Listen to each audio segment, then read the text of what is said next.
Senhoras e senhores, meu nome é Rodrigo Mariano Gurgel e você está ouvindo Moriar. É hora de falar do que realmente importa.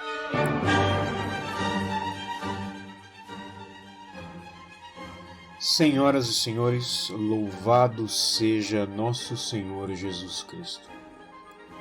Como estamos? Tudo bem? Por aqui, com a graça de Deus, está tudo ótimo.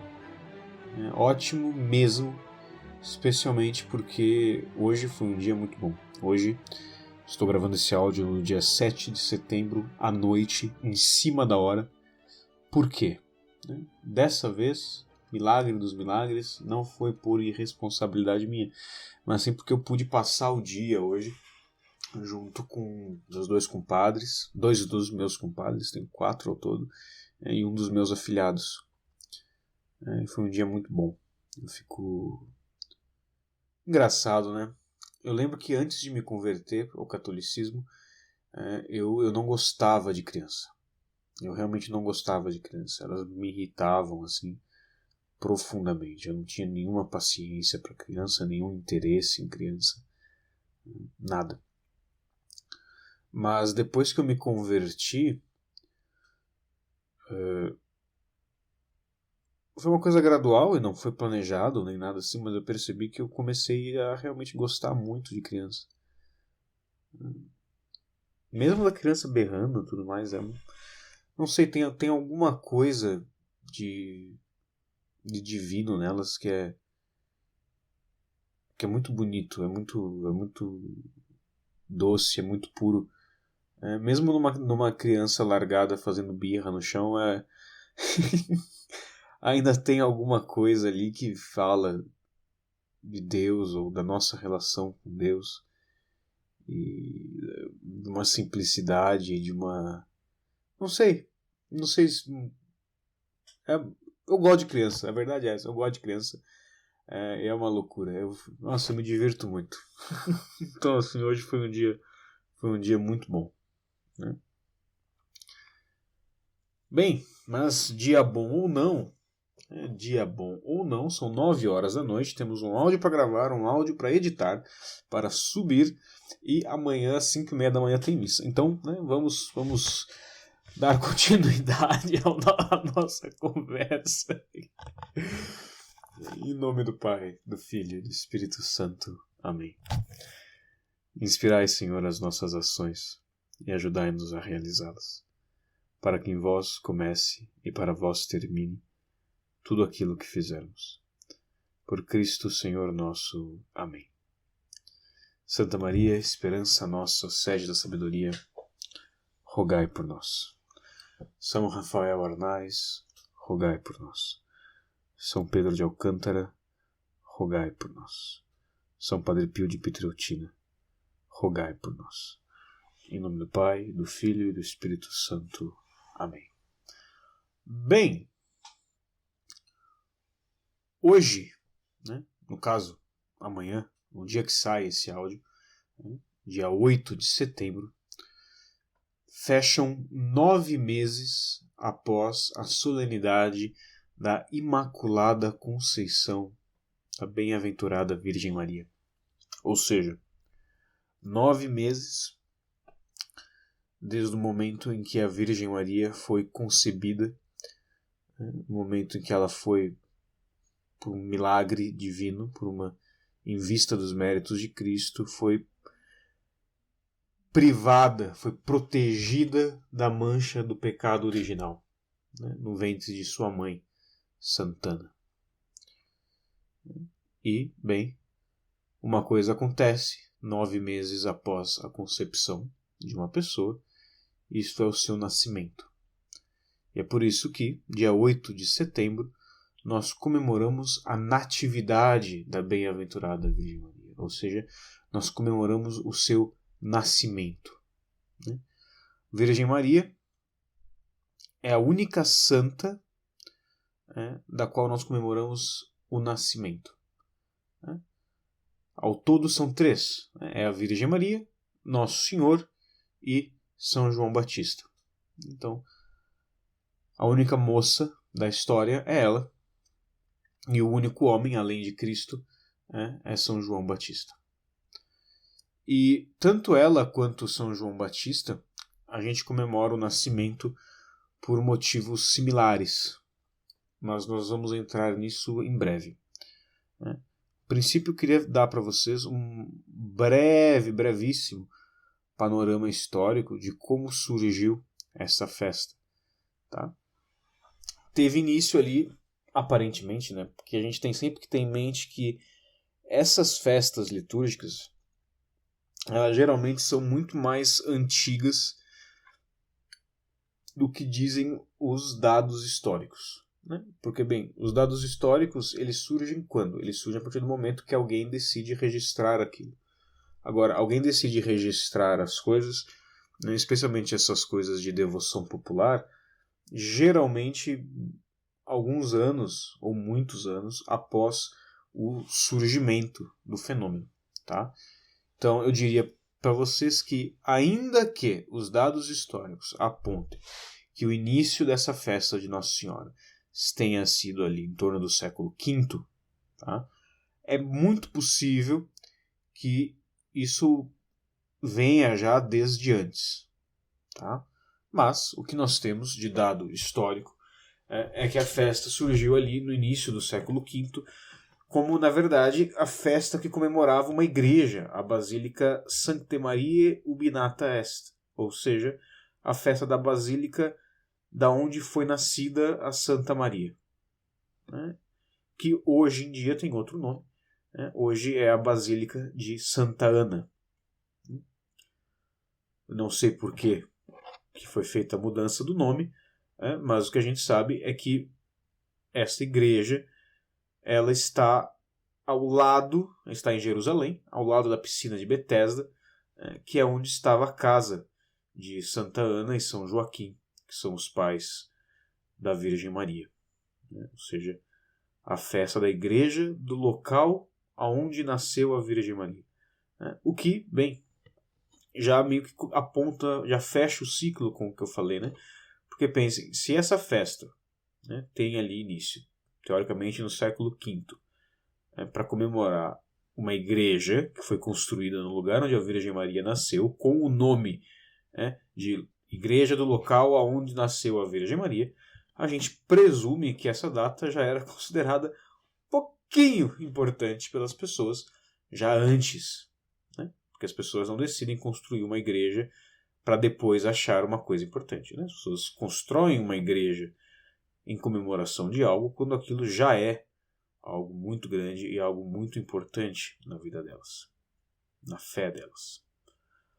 Agora, se você vai procurar na internet, você vai achar aí uma série de tradições com relação à vida de Nossa Senhora, ao nascimento de Nossa Senhora, muita coisa. Especialmente muita coisa popularizada aí por causa do livro de São Máximo Confessor, né, A Vida da Virgem. Agora, eu sugiro que vocês tomem cuidado com essas informações. Tá? Por quê? Porque São Máximo Confessor é um grande santo. Eu nunca li, mas padres em quem eu confio no julgamento disseram que os escritos dele, especialmente com relação à fé, né, o que é a fé e coisas assim, são escritos valiosíssimos. Né? Porém, esse livro dele, contando a biografia da Virgem, ele é um livro que a gente pode ler por curiosidade, por interesse, mas que é difícil da gente realmente levar a ferro e fogo como algo de fé, como verdades de fé. Por quê? Porque se a gente vai pesquisar, a gente percebe que o método utilizado por São Máximo para escrever o livro e para compilar as informações foi um método, assim, que não é realmente a prova de falhas, porque ele pegou tradições que vinham, né, tradições de costumes da fé das pessoas e tudo mais, né, o que, bem, é mais ou menos seguro, né, porque fora da santa tradição, que é a tradição que é de fato revelada, a tradição que passa de pessoa em pessoa, ali sempre tem alguma deturpação, né, sempre tem alguma ali variação, ainda que a gente pode considerar tranquilamente que o Espírito Santo, mesmo que não por questão de ser uma revelação, mas por se tratar de algo tão importante, acerca de uma pessoa tão santa e tão importante na história da nossa fé, o Espírito Santo tem dado uma ajuda ali para manter as coisas mais ou menos fiéis, né? Então, ele consultou isso, consultou as tradições das pessoas e tudo mais, as tradições dos fiéis, da devoção popular, mas ele também consultou os evangelhos apócrifos. Tá? E aí que está o problema. Por quê? Porque os evangelhos apócrifos não é que eles são maus, tá? Não é que eles são ruins. Não são. É só que os evangelhos apócrifos eles não têm o selo de infabilidade que os evangelhos canônicos têm. Então, se você vai pegar todos os evangelhos apócrifos, tem coisas absurdas ali. Né? Tem evangelho apócrifo que diz que Nosso Senhor Jesus Cristo, eu não sei citar qual é esse evangelho apócrifo, tá? Mas eu sei que ele existe, que diz ali que Nosso Senhor Jesus Cristo, quando era criança, ele ficava construindo homenzinhos do barro, e aí ele dava vida a esses homenzinhos de barro, ele ficava meio que criando mini-mundos. E que ele saía ressuscitando passarinho por aí, e que o coleguinha queria brincar com ele, o coleguinha não queria brincar com ele, aí Jesus ia lá e fulminava o coleguinha, e o coleguinha caía morto. Tem evangelhos apócrifos que tem assim, as coisas mais absurdas. Tá? E tem evangelhos apócrifos que tem coisas que não são absurdas, mas que são plausíveis, mas que a gente não tem como saber que aconteceu. Ou que não aconteceu. Entendeu? É uma coisa muito, muito incerta. Então, quando você vai ler a vida da Virgem de São Máximo, por exemplo, tem coisas ali que são absurdas. Né? Como, por exemplo, diz ali que São José já era idoso, tinha filhas, e que ele casou com Nossa Senhora, mas que não era bem um casamento. Era um casamento, mas não era, porque era meio como se ele estivesse adotando ela, mas legalmente era um casamento, e é uma coisa confusa, e é uma coisa que, por exemplo, vai diretamente contra o que ensina a igreja com relação ao castíssimo São José. Como é que ele pode ser o castíssimo São José, retratado com um lírio, que é símbolo de pureza, símbolo de virgindade, se ele teria 2 filhas? Então você vê, são coisas que simplesmente não fecham. Então a gente tem que tomar muito cuidado com relação a essas teorias, a essas pseudo-tradições com relação à vida de Nossa Senhora. E assim, não botar muita fé em tudo que a gente escuta. Não é porque está escrito que é verdade. Tá? A gente não pode ser ingênuo. Vocês que me acompanham, vocês sabem que eu sou o primeiro aí a defender a validade das devoções populares, a validade das tradições que surgem espontaneamente no povo, mas a gente também não pode acreditar em tudo. Né?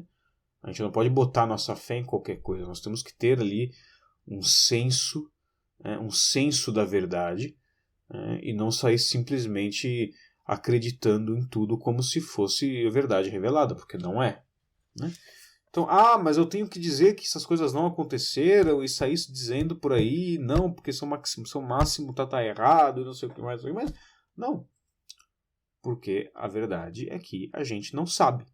A gente encontra inconsistências, coisas que parecem estranhas, mas não dá para falar que tá tudo ali errado. Assim como não dá pra gente falar que a data de nascimento de Nossa Senhora, que está escrito em um monte de lugar por aí, como 20 anos, 20 antes de Cristo, acho que é isso, 20 antes de Cristo, não dá pra gente dizer que isso está certo nem que isso está errado. Não dá pra dizer que ela concebeu do Espírito Santo quando ela tinha 13 anos. Por quê? Porque a gente não sabe. A tradição não diz isso claramente. Isso são coisas escritas por aí. Pode ser verdade? Pode. Pode não ser também. Então, frente a coisas que podem ser verdade e que podem não ser verdade, qual que é a postura de uma pessoa inteligente? né? De uma pessoa que ama a sua fé, não quer acreditar em mentiras, né? Mas que também não quer ir contra coisas que talvez sejam verdades. Ela faz uma suspensão de julgamento. Né? Ou seja, você não tem que ter opinião sobre tudo. Não é porque uma coisa é informada a você que você tem que decidir que aquilo é verdade ou que aquilo não é verdade. Né? Você pode dizer, isso inclusive, se você não sabia, eu te aviso, isso é uma opção que nos foi dada há algum tempo, pouco tempo, mas foi nos informado que há a possibilidade de não opinar, né? Há a possibilidade de se abster. Né? Há a possibilidade também de, em casos de necessidade extrema, inclusive dizer, eu não sei. É possível, vocês deviam tentar. Então, assim, todo esse monólogo, por quê? Para dizer que a gente não sabe muita coisa sobre a biografia de Nossa Senhora. A gente tem muitas tradições, a gente tem muitas informações espalhadas por aí, muitas informações piedosas, mas a gente não sabe. Tá? Agora, a gente sabe algumas coisas que são repetidas o suficiente ao longo de séculos, né, e que estão presentes inclusive na liturgia da igreja, que isso as reveste de um certo caráter de autenticidade. Tá? Como, por exemplo, o fato de que Nossa Senhora tenha nascido de Santa Ana e de São Joaquim, né, que era um casal já idoso, que perseveraram longamente, né, numa vida, perseveraram longamente na oração, né, uma vida inteira, pedindo a graça de um filho, a graça de dar frutos para a geração seguinte, até que por fim eles foram atendidos e Santa Ana concebe então a Virgem Maria. Tá? Agora, o fato de que Santa Ana concebe a Virgem Maria depois de um casamento longuíssimo e infértil é muito interessante, não só por um motivo factual, mas também por um motivo de simbologia. Porque pensem o seguinte, eu comentei no último áudio, no áudio que eu tratei, na verdade, não o último, o penúltimo áudio, que eu falei do credo da Virgem Maria, eu comentei que a gente sabe que Nossa Senhora, desde jovem, havia feito um voto de castidade. Né? E que a gente sabe o quão absurdo isso era para os judeus. Por quê? Porque o modo como uma mulher contribuía para a salvação do povo, né, era tendo muitos filhos, para que um desses filhos, talvez, quem sabe, pudesse ser o Messias. Uma mulher que não tinha filhos, ou seja, uma mulher que não queria casar-se, né, ela estava ali impossibilitada de contribuir com a vinda do Messias.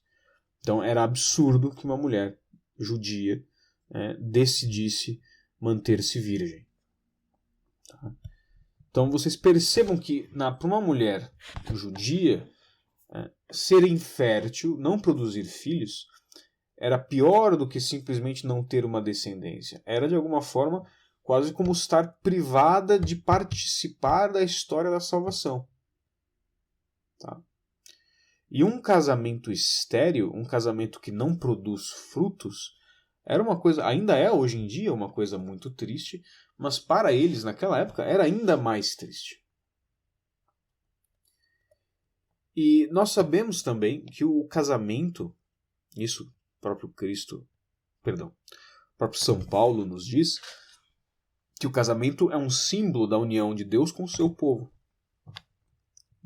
Então, a imagem de um casamento longo, né, e infértil, que não produz frutos, mas essas pessoas idosas, que não conseguem produzir fruto, elas perseveram na oração. O que é isso? Isso é um símbolo de toda a história do Antigo Testamento. É um símbolo daqueles milênios que se passaram antes da vinda de Cristo. De um povo cabeça dura, né, de um povo difícil, né, de um povo que em muitos momentos se rebelou contra Deus, né, em muitos momentos traiu a Deus, em muitos momentos desafiou Deus, mas ao qual Deus se manteve fiel. Tá? Aquele casamento feito pela aliança que Deus havia feito com Moisés, aquele casamento de Deus com aquele povo, permaneceu. Né?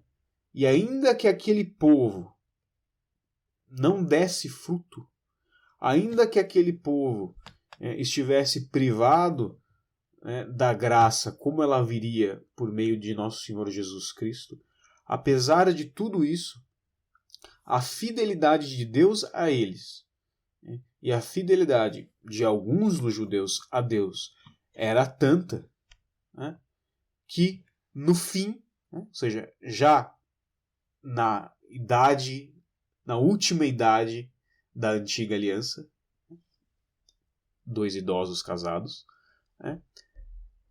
os judeus fiéis são recompensados, enfim, com a vinda da mãe do Messias, que é o início do Novo Testamento. Tá? Não, na verdade, não é o início do Novo Testamento, mas é a aurora do Novo Testamento. Né? Estão todos ali na noite do Antigo Testamento, na noite, na ansiedade, na angústia da espera pela vinda do Messias. Né?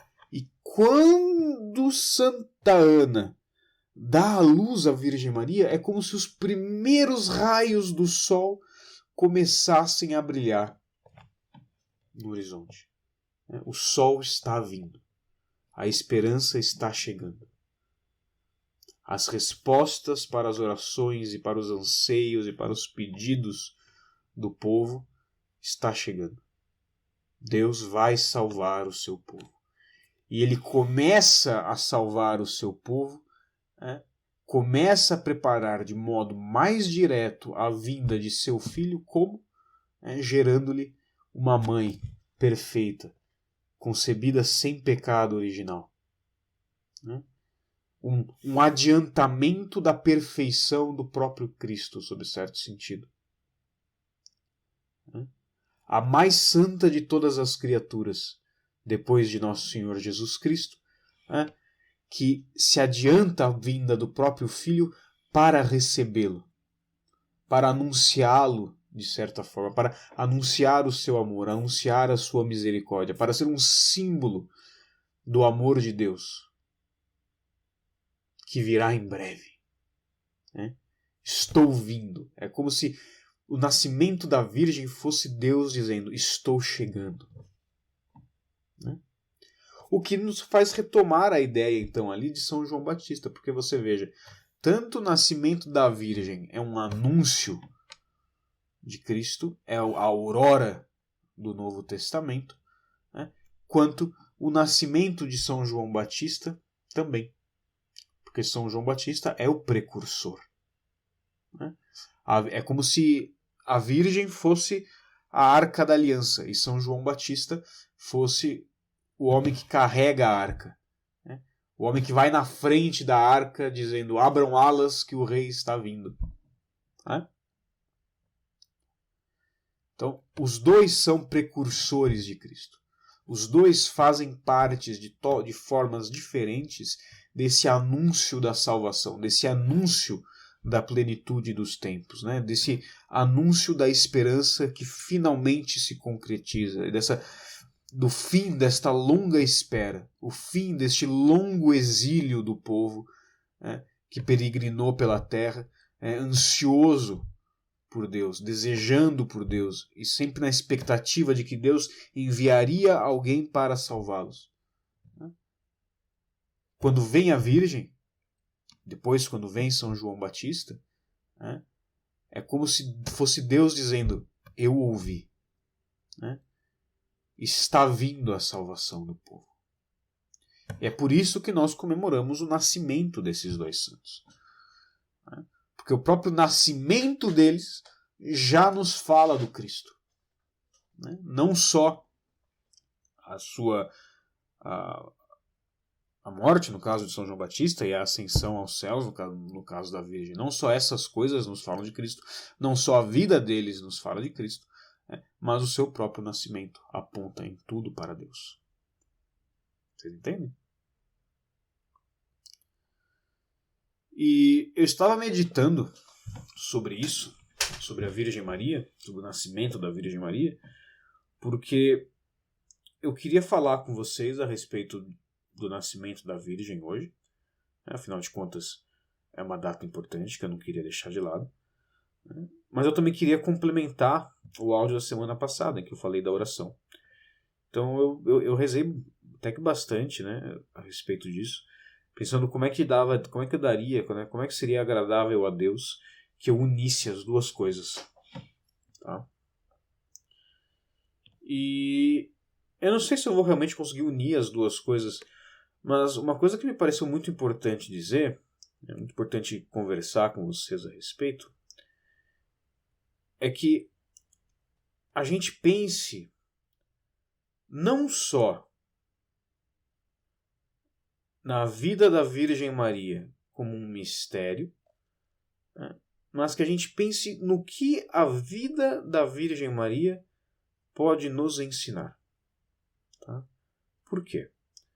Porque pensem o seguinte, a gente sabe que Nossa Senhora nunca cometeu nenhum pecado, nem mesmo um pecado venial. Desde seu nascimento, a Virgem Maria, ela estava em desde a sua concepção, na verdade, não do seu nascimento. Desde sempre, a Virgem Maria esteve perfeitamente unida a Deus, perfeitamente unida à vontade de Deus. Não é à toa que ela é chamada da esposa do Espírito Santo, porque ela tem a plenitude da santidade. É a única criatura, além da natureza humana de Cristo, que tem a plenitude total da santidade, a plenitude de todas as graças. Nunca houve mancha nela. E se a gente sabe que a santidade é a perfeição do amor, como nós já conversamos em outras vezes, a consequência lógica disso é que Maria Santíssima ela sempre amou com perfeição. Ou seja, o amor de Nossa Senhora sempre foi, né, o amor do próprio Deus. Sempre que Maria amava alguém, e ela amou todas as pessoas, ela amou cada alma individualmente com um amor que só é inferior ao amor do próprio Cristo, porque ele é Deus. Esse amor da Virgem era uma expressão plena do amor do próprio Deus. Então, só que pensem o seguinte, tá? Cristo, que era o próprio Deus, é o próprio Deus ainda, Cristo nasceu. Ele veio para os seus e os seus não o receberam, como diz ali no início do Evangelho de São João.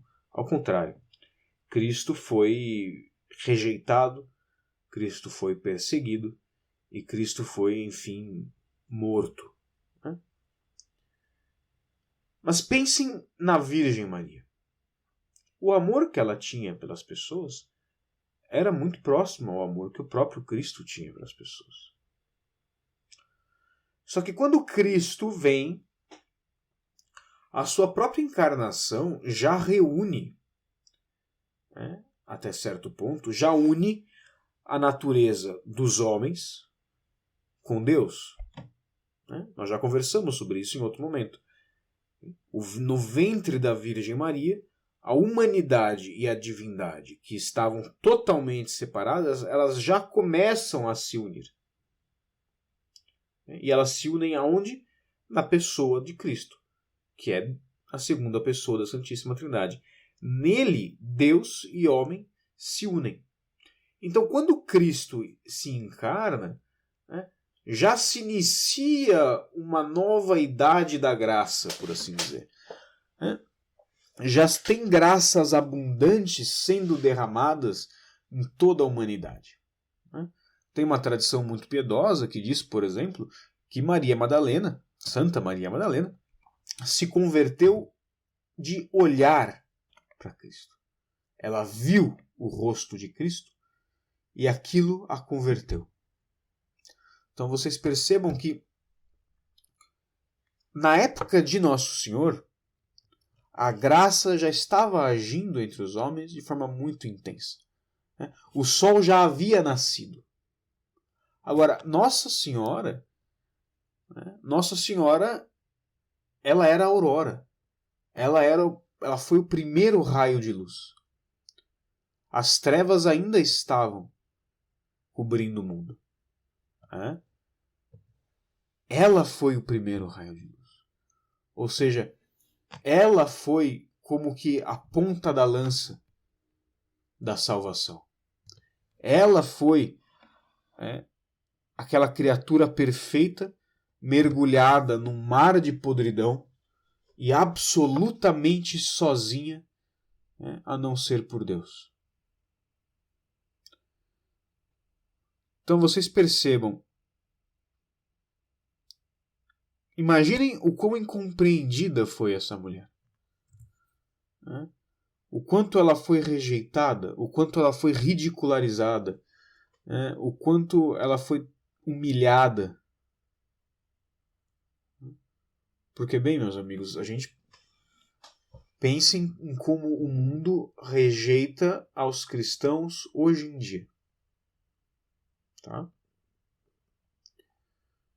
Agora imaginem uma mulher que antes da vinda de Cristo, antes que qualquer ideia de valores cristãos tenha sido assim, sequer suspeitada pela humanidade, ela vem e vive desde criança como uma perfeita cristã. Vocês conseguem? Sim, isso assim, para conseguir conceber isso é uma coisa muito difícil, porque a gente não tem uma ideia, a gente foi criado numa civilização cristã, então a ideia pra gente do que é um mundo pré-cristão é uma coisa insana. Então imaginem que, por exemplo, a ideia de caridade era uma coisa impensável. Os judeus eles se ajudavam uns aos outros. Agora, a caridade com estranhos era uma coisa impensável. Nossa Senhora provavelmente amava o próximo. Provavelmente não, certamente amava o próximo, mas ela provavelmente, ao ter atos de caridade com estranhos, ela era tratada como louca. Né? Mas não só isso é interessante. O que é interessante, o que eu quero falar com vocês especialmente com relação a isso, é o seguinte, tá? Às vezes, há uma tentação na vida de nós cristãos, na nossa vida, que é uma tentação de uma soberba discreta, por assim dizer. Tá? Deixa eu só tomar um gole d'água e já continuo.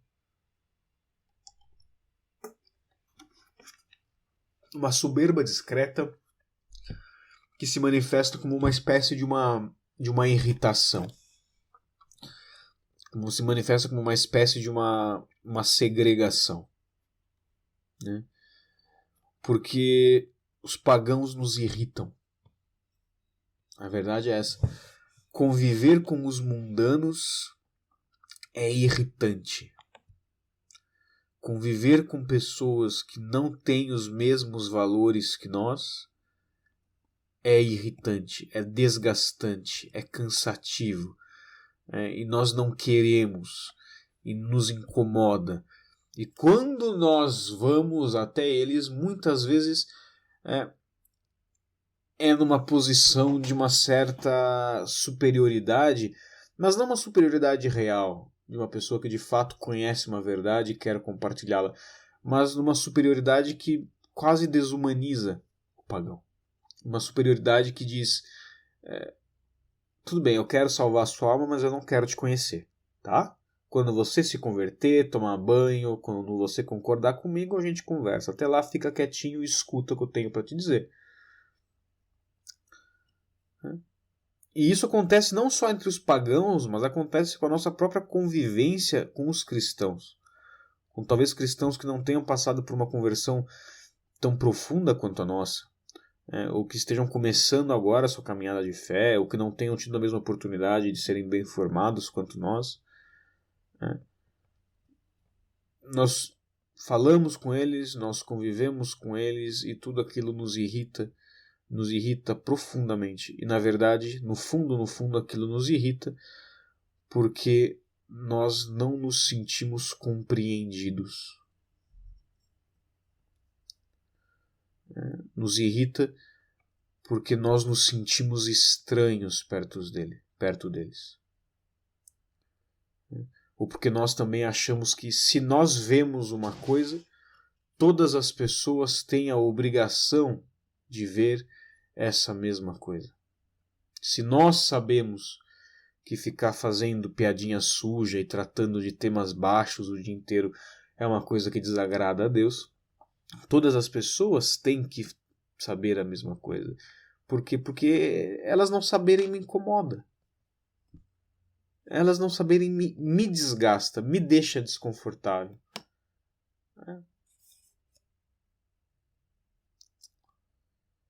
E assim, eu digo isso com absoluta sinceridade para vocês. Isso é uma coisa que eu percebo em mim. É uma coisa que eu percebo em mim. Conviver com pessoas que não vivem a fé da mesma forma, que não compartilham exatamente dos mesmos valores que nós, é difícil. Só que assim, isso é de uma soberba tamanha. Além de ser, muitas vezes, uma coisa recheada de julgamentos temerários. Tem um santo que tem uma frase que eu ouvi uma vez só e me marcou assim de uma sobremaneira, porque ele dizia justamente isso. Ele dizia: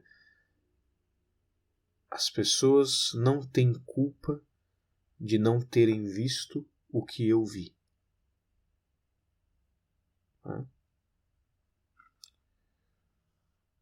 Eu vi, na verdade. Eu conheci a Cristo.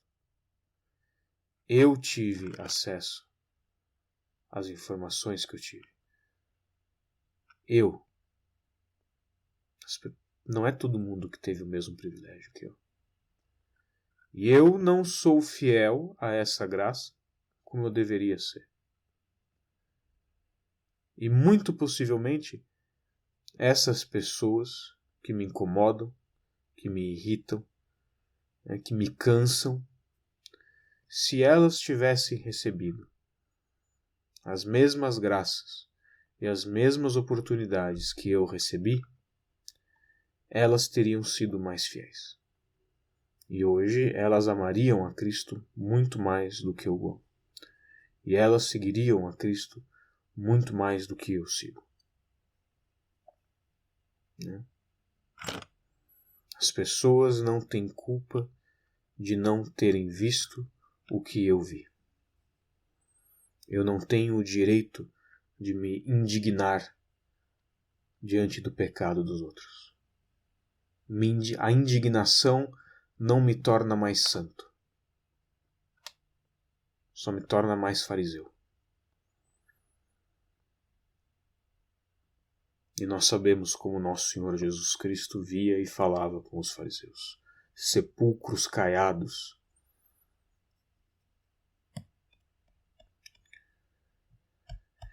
Mas por que pensar na natividade de Nossa Senhora me fez pensar nisso? Porque eu não consigo imaginar a Maria Santíssima tendo esses mesmos sentimentos.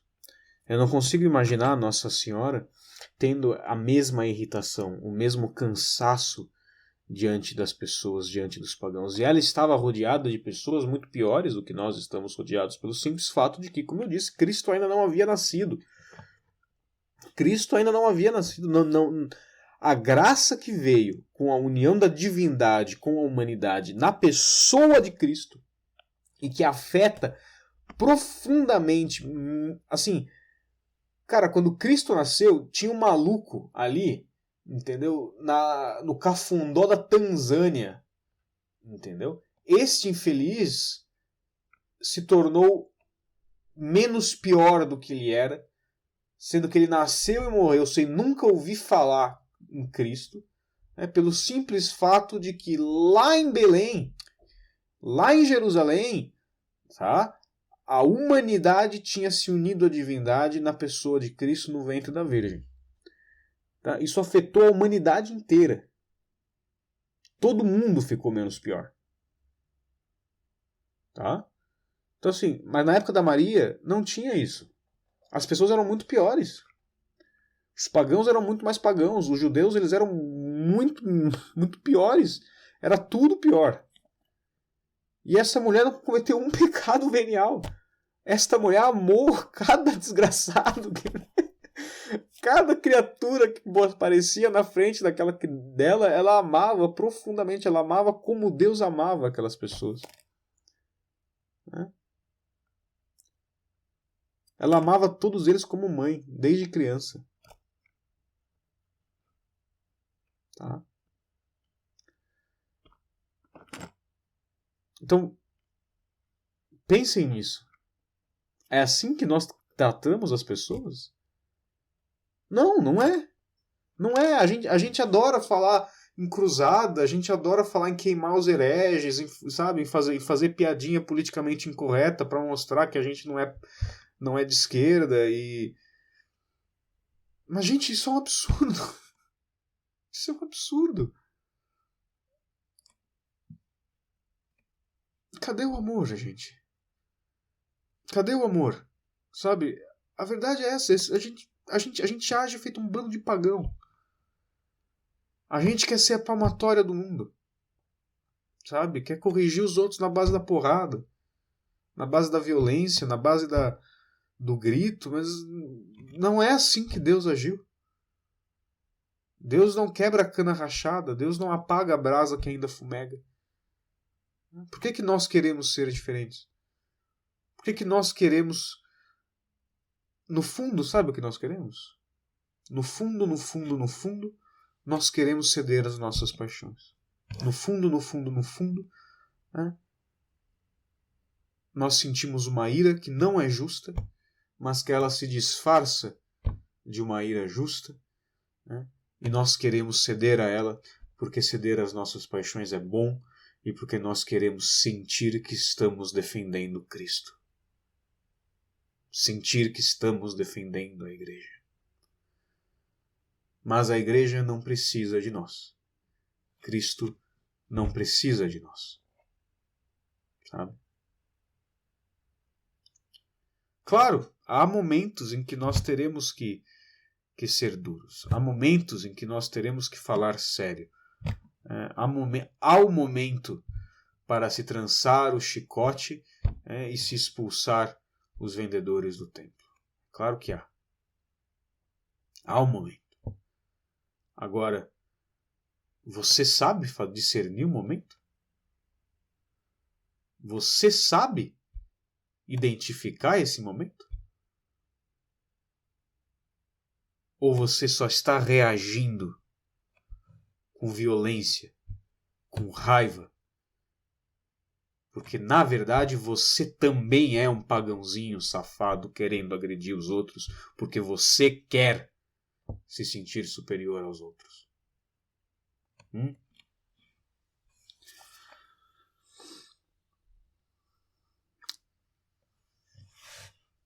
Sim. O amor de Cristo nos constrange. Tá? Isso está na Sagrada Escritura. O amor de Cristo nos constrange. E a palavra latina que é utilizada nesse trecho é urget. Caritas Christi urget nos. E urget tem o sentido não só de nos urgir, de fazer com que nós queiramos agir, queiramos tomar um passo adiante, queremos fazer coisas, mas tem outros sentidos também. Tá? Eu, inclusive, para garantir que eu não vou falar bobagem, eu estou abrindo o dicionário aqui. Tá? Tem outros sentidos também. E esses sentidos são, por exemplo, pesar sobre alguém. Urget te impulsa para frente, te impulsiona para frente, te faz querer agir, mas ao mesmo tempo te oprime. Uma coisa que pesa sobre os seus ombros. Ou seja, o amor de Cristo nos humilha. Nos humilha porque nos mostra o quão ruins nós somos. O amor de Cristo nos humilha e faz com que nos impulsiona a ir até Ele, a querer ser menos como nós somos e mais como Ele, a querer amar menos com o nosso amor humano, miserável, né? E mais com o amor dele. Tem uma música que eu ouvia com muita frequência, eu não me lembro o nome, é um metal ruim aí que eu ouvia muitos anos atrás. E que tem um trecho nela que o cara que está cantando, ele se pergunta assim, ele diz: It is my love distorted hate, ou seja, é o meu amor ódio distorcido? A gente tem que se perguntar isso. Diante do amor de Cristo, diante do amor vivo de Deus na Virgem Maria, a gente tem que se perguntar: o meu amor é amor ou o meu amor é ódio distorcido? É ódio disfarçado? Tá? E quando a gente percebe o quão deficiente é o nosso amor, a gente não pode se desesperar, sabe? A gente não pode ficar meu Deus, como eu sou ruim, não há esperança para mim. Não, não é assim. Não é assim. E assim, amar é difícil. Eu fiz aquela enquete no Instagram. Diante de uma coisa difícil, você se sente motivado ou querendo desistir? E assim, mais da metade das pessoas disse que diante de uma coisa difícil, ela se sente inclinada a desistir. Tá? Mas assim, amar é difícil, mas amar é a única opção. A gente não pode desistir de amar só porque a gente está muito longe da meta. Não, é o contrário.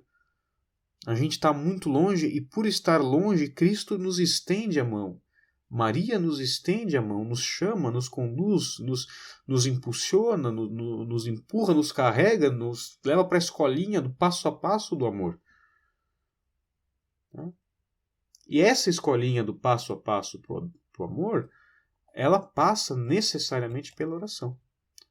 A gente tem que rezar. Rezar para quê? Rezar para conhecer e, conhecendo, amar mais, amar melhor. Né?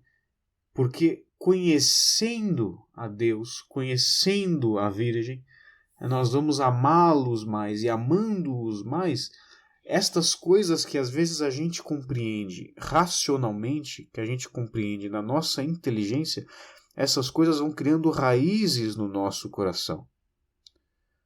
Essas coisas vão criando raízes nas nossas vísceras. Essas coisas vão tomando parte de quem nós realmente somos. E isso vai mudando os nossos valores. Isso vai mudando pela própria ação de Deus, essa ação da graça. Vai mudando quem nós somos. E vai nos obrigando até a agir, a amar na prática, né? A demonstrar um amor que eu não sinto, mas que é o amor de Deus, na esperança de que, fazendo isso, um dia a minha sensação vai acompanhar isso. E talvez nunca acompanhe. Mas o que importa é que eu estou agindo, eu estou amando. Eu estou matando este ódio distorcido em mim, né? E vivendo para ser um veículo do amor de Deus. É só isso que importa, gente. Essa é a única coisa que importa. E digo mais, essa é a única coisa que vai poder tornar qualquer um de vocês feliz na Terra. O resto é bobagem, o resto é francamente esterco. Tá bom? Então, quem quiser continue para as orações. Vamos encerrar aqui com uma oração. Glória ao Pai, ao Filho e ao Espírito Santo, assim como era no princípio, agora e sempre, e por todos os séculos dos séculos. Amém. Em nome do Pai, do Filho e do Espírito Santo. Amém. Bom, tomar um gole d'água, né? Porque esse final foi pesado. Antes da gente ir para as orações, queria lembrar vocês que eu tenho um Apoia-se, tá? Lá você pode contribuir com o meu apostolado, a partir de R$5, e você tem acesso a grupos exclusivos, aulas mensais exclusivas, inclusive as gravações das aulas antigas. As últimas aulas que nós tivemos foram sobre a virtude em Santo Agostinho, e agora nós estamos conversando sobre a inabitação trinitária e o fim último da vida cristã. Então, quem quiser conversar diretamente comigo no grupo do Telegram, quem quiser ter acesso às aulas, por favor, dá uma olhada lá, né, e considere me apoiar. Vai fazer um bem danado, tá bom? É http://apoia.se/Morier. O link está na descrição do áudio, na descrição do vídeo. Indo então para as orações, eu gostaria de pedir especialmente orações por Lorenzo, por Augusto, por Liciene e Lucas. Lorenzo é o meu afilhado, Augusto é o irmãozinho dele, Liciene e Lucas são os meus compadres.